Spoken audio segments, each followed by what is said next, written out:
বিসমিল্লাহির রহমানির রহিম। আসসালামু আলাইকুম ওয়া রাহমাতুল্লাহি ওয়া বারাকাতুহু। আলহামদুলিল্লাহ ওয়া সালামুন আলা ইবাদিহিল্লাযীনা ইসতাফা, আম্মা বা'দ।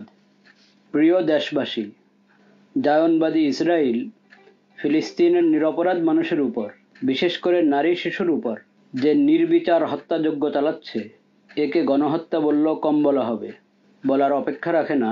এর দ্বারা তারা গোটা মানবতার শত্রুতে পরিণত হয়েছে।